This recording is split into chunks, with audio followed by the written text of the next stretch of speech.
Hey, so got my Avata back from DJI. Had it out for repair.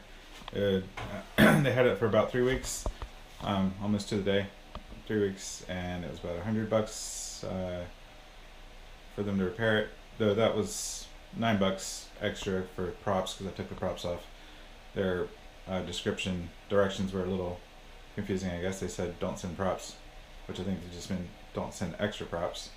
But anyways, I took those off. I took the battery off, sent it in.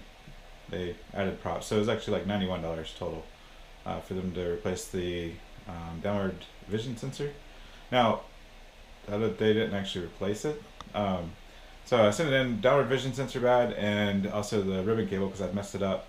Uh, Taking it apart, looking at it, and putting it back together, I ended up pinching the ribbon cable, put a little crimp in that. So I don't know if replacing the downward vision sensor would have replaced that ribbon cable or not. If they would have charged me the same for it, because pretty much they sent me a new drone. Not, I don't know if it's new, probably used, maybe. It doesn't have the scratches around the inside of the props like it did before. I had them on the insides there. I don't know if you can see it or not. There was scratches from when it hit. The props touched the ducts, so there's no more scratches there. It looks a little different. I don't know if it's a used one or not, but could be. But the serial number is also different. So, which people had said that online. They said they usually just send you a new one, and then they'll replace the other one, fix the other one offline. So, don't know if it would have cost more with that ribbon cable or not. But anyways, I think that's really not that bad of a deal. $100 or $91 if I wouldn't have had taken the props off. The other thing they did was send it 2-day air back to me. So they paid for shipping there, which was slow shipping, and then 2-day air back to me. So you take that out of there, that's like what, $30 probably at least in shipping. And then so and then their hourly charge is $65 an hour. That's what, and they charge you 1 hour for it. And by the time you do all that, I don't know if they really make a whole ton of money on that service charge. And so kind of to me, I'm like, well, that's not that bad of a deal.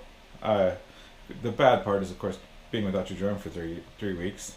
That's the really bummer part of having a DJI drone, I guess.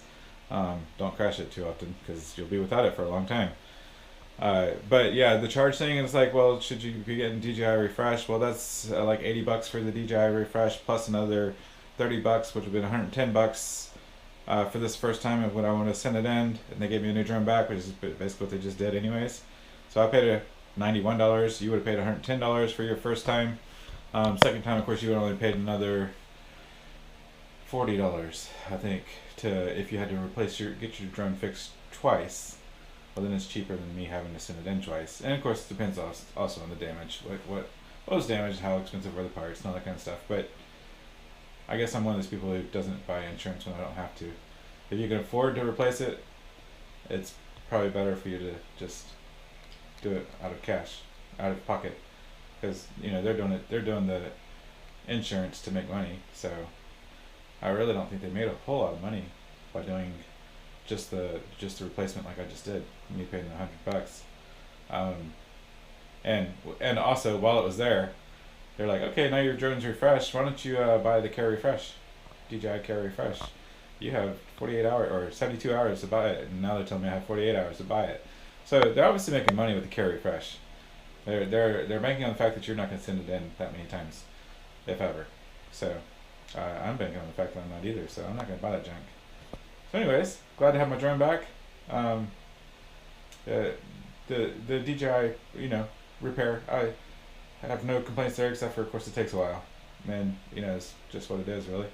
It didn't take 6 weeks like it says online. It only took 3, which is still a while. But, a week there. It did take a week, nearly a week to get there. I had it for a little over a week or whatever and got it back to me in 2 days. 2 to 3 days shipping. So it's not that bad of a deal. It's just, it's not one of our, DIY drones where you just go fix the thing. Or, of course, you might have to wait on parts for that too, but it won't take 3 weeks usually. So it's not that, but it's still not that bad of a deal. So yeah, I got to fly today. Flew a really long pack. I don't know how much of that footage I'm going to include. Flew around some kids, so I might try to cut out some of that. But yeah, you'll see that video in a minute, and I'm glad to have my Avata back, even if it is loud. I did enjoy flying my other drones in the meantime, just the quietness of them and their, maneuverability and stuff like that. But the view on this thing is awesome. So I can't wait for the DJI V3 air units that can build a quiet, small, maneuverable drone out of one of those. And then don't know what they'll do with the Avata much after that point. I'll probably use it to let other people fly because it is really good for that. You just hand them the motion controller and they almost all can do it. I'm probably going to put my kids on it pretty soon. Then I might be sending it back to DJI again, but we'll see. Anyways, enjoy the flight if I put it up.